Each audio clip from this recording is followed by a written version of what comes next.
Let us talk about personal pronouns today. This video you're about to watch is going to be the first in the series on this concept because we'll be having a couple of videos after this one, we'll be talking about different aspects of personal pronouns, paying attention to how students, teachers can use them on the exam situations or how we can apply them in our daily conversational usages, especially in formal and informal situations. I understand there are people who still sleep on this topic, on this concept. People who feel personal pronoun, man, that's easy. It's one pretty aspect of English language that teachers should give this attention to.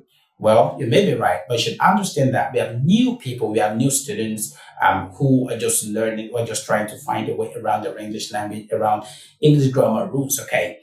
Which is why it's very important that topics, that concepts like this keep coming back to the fore, that teachers keep doing a lot to bringing them back to the fore. That said, this class is going to be pretty short and straight to the point because it's just an introduction into this series. So what we're doing right now is to understand the meaning of personal pronouns. We understand the number of personal pronouns that we have, and then we'll bring them down into persons and into the plural forms. Let's get to the class. You don't want to miss it.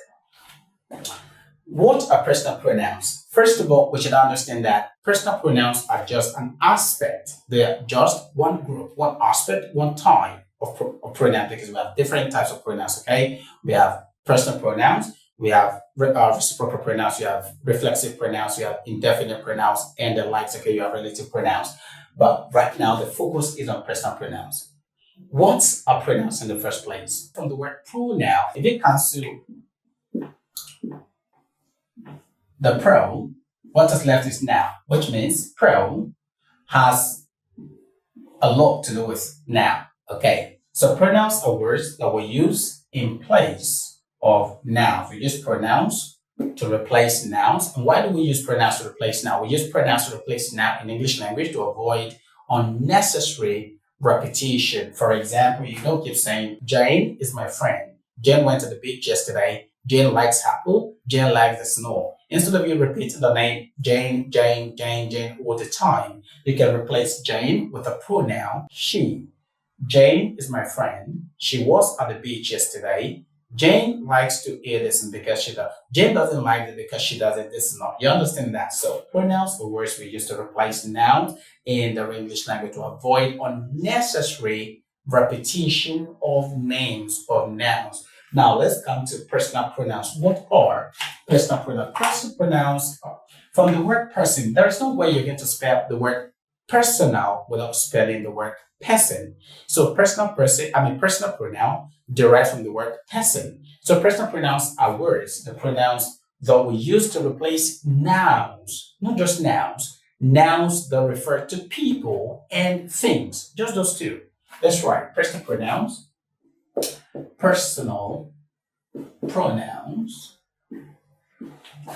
are words or pronouns are words that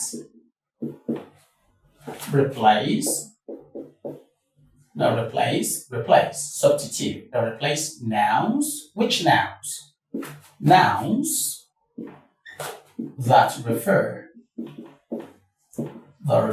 to people and things. The reason this is very important, people, things, is that we have other pronouns that refer to places. In the case of personal pronouns don't refer to places.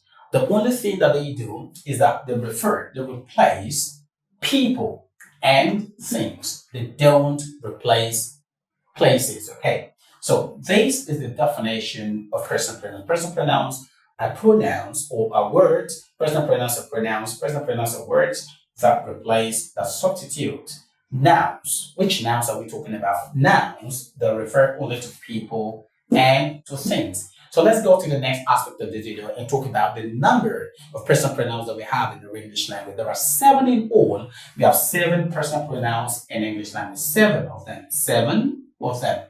We have 7 personal pronouns in the English language. The first is you have I, the pronoun I. Number 2, we have we. Number 3, we have you. Number 4, we have she. Number 5, we have he. Number 6, we have it. And number 7, we have they. These are the 7 personal pronouns that we have in the English language. There are just 7 of them. Okay, now let's go to the next phase. You notice something here that I is followed by we, and I decided to follow that by you, followed by she, by he, by it, and they. This is actually a logical way of making you to see something pretty interesting here, something very important. And what is that?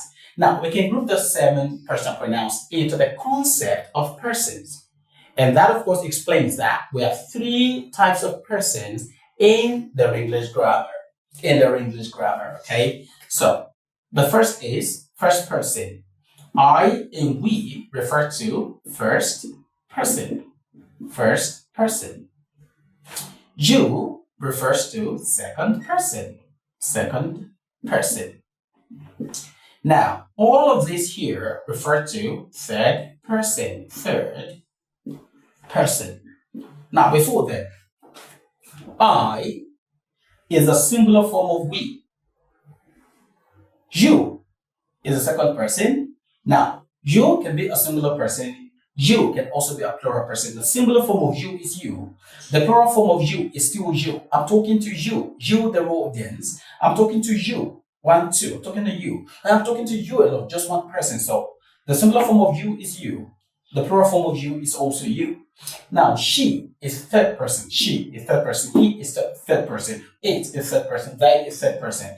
Now, she. The plural form of she is they. The plural form of he is they. The plural form of it is also they. So this is singular, this is singular, this is singular, and this is plural. All of this here refers to third person. So the concept of persons in English language actually derives from personal pronouns. The plural of I is we, the plural of you is you. Okay. The plural of she is they. The plural of he is they. The plural of it is they. Are we clear with that? Now, how do we differentiate between first person, second person, or third person? The first person, whether it's singular, whether it's plural, whether it is I, whether it is we. The first person is the speaker, the leader in a group, the person who is speaking. Like right now, I am the first person here. In that I am talking, you are listening. The person speaking in a group, the person speaking out in a group is the first person. The person who is currently speaking is the first person. Like I am talking right now. Now, the person that the first person is speaking to is the second person. Like I am talking to you. You, the audience watching me right now, you are the second person in English, okay, from the perspective of persons in the English language. And finally, who do we call the third person, or who is the third person, or what is the third person concept? The third person is the person or the thing being talked about, the thing being spoken about, the thing being talked about. Like right now, I, the speaker, am the first person. If you're two doing this teaching together, the we, the two of us, will be we, and that we is the first person, okay? We are teaching you, so you become the second person. What are we teaching you about? We are teaching you about personal pronouns. So personal pronoun becomes the third person, which is it. I am teaching you about it. I am teaching you about this. Are we clear? So that is how to explain the concept of personal pronoun as persons in the English language. So finally, remember that personal pronouns are words that replace nouns, that is, nouns that refer to people or things. And we said we have 7 in total, 7 personal pronouns in the English language. The first being I, the second being we have you, we have she, we have he, we have it, and we have them. We have they. And I said that all of these 7 can be broken into 3 categories of first person, second person, and third person. The first person, we have 2 under that, I and we. The second person is you, just you alone. Okay, and this you can be plural or singular. And I said the second category of persons using this concept of personal pronoun is the third person. Under that, we have she, we have he, we have it, and we have they. That way, we've come to the end of the first video in this series. If you've come this far and enjoyed every bit of this conversation, every bit of this lesson, kindly give this video a thumbs up, share to your loved ones, and look forward to the next video. See you next time. Bye for now.